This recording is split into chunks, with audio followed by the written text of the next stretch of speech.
Cuando nuestro centro se vio inmerso en el contrato programa para centros promotores de la equidad educativa, teníamos claro que el primer paso que teníamos que acometer era hacer una autoevaluación profunda del centro para conocer, entre otras cosas, las debilidades y las amenazas a las que hacíamos frente como centro educativo y, por otro lado, también para conocer cuáles eran nuestras fortalezas como comunidad educativa y las oportunidades que nos podía ofrecer el entorno próximo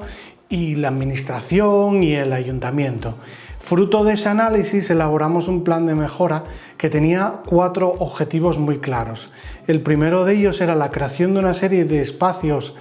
educativos y participativos que fomentaran la mejora del clima escolar. El segundo de ellos era la introducción de unas metodologías más inclusivas en el aula. El tercero era fomentar la participación de agentes externos al centro en diferentes actividades, programas y proyectos. Y el último de ellos, y quizás el más importante, era crear un centro educativo de calidad.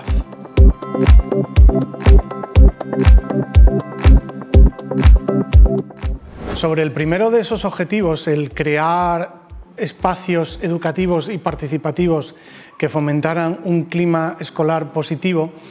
la valoración general que hacía la comunidad educativa sobre esa convivencia siempre ha sido muy positiva. Sin embargo, observamos pequeños conflictos que generalmente surgían en el tiempo de recreo.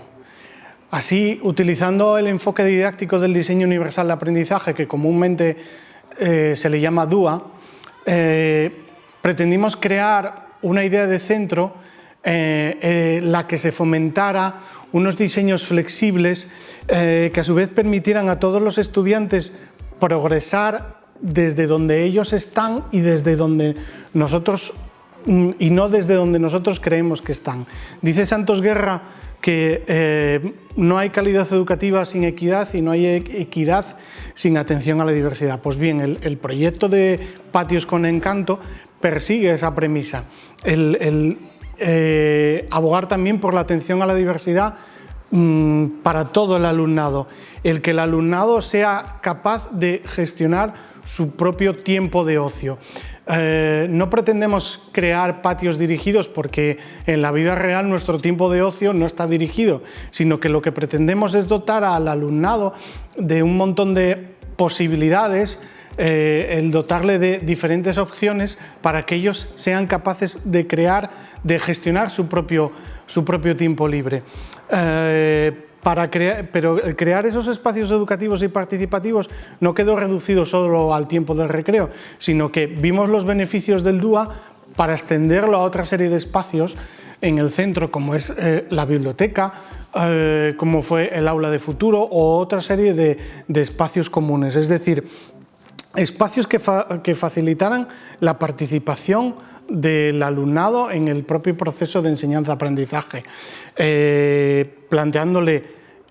una serie de actividades en unos espacios que a su vez fomentaran o que generaran aprendizajes más transferibles y duraderos. Además, el proyecto de Patios con Encanto nos permitía conseguir indirectamente otro de los objetivos, el fomentar, el abrir el centro al exterior, el que hubiera agentes externos que intervinieran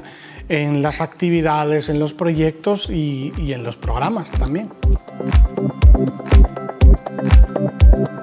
El diseño universal de aprendizaje no solo se centra en la creación de espacios educativos atrayentes, sino que también tiene una vertiente metodológica en el fomento de la introducción de metodologías inclusivas en el aula, porque son las más facilitadoras del aprendizaje para todo el alumnado. Nosotros, siguiendo con las premisas del DUA, introducimos, gracias a los fondos sociales europeos, otra serie de metodologías en las que las TIC, dado su carácter inherente y facilitador del aprendizaje, lo vimos como una parte esencial. Así desarrollamos, por ejemplo, actividades como la programación en educación primaria con las placas microbit y también, por ejemplo, con el vuelo de drones, actividades que a la par que atrayentes también permitían llevar el aprendizaje a situaciones reales que favorecieran también el afianzamiento y que fueran duraderas a lo largo del tiempo. Pero no todo en metodologías inclusivas basadas en el DUA tienen que ver con las TIC, porque por ejemplo también desarrollamos el programa del huerto ecológico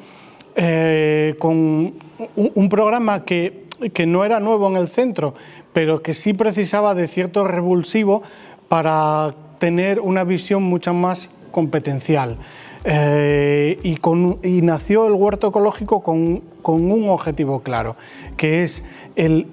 educar, el fomentar todo tipo de actividades relativas a la agricultura como una fuente de salud primordial, como un conocimiento de elementos de la tierra que también son muy importantes, e incluso eventualmente como una forma de vida o como una recuperación del medio rural. El trabajar el huerto ecológico con el alumnado pues nos permitió también la introducción de una serie de contenidos más puramente académicos, como pueda ser la biodiversidad, la tierra, el agua, contenidos que darlos de otro modo puede ser muy frío y poco atrayente para el alumnado, pero al llevarlos al huerto ecológico, desde luego resultaban mucho más competenciales y vivenciales para el alumnado. Una educación de calidad, como decía antes, se consigue con equidad, pero esa equidad hay que conseguirla atendiendo a la diversidad de todo el alumnado. Y toda esta serie de actividades, los patios con encanto, la programación con placas microbit, el uso de Snappet,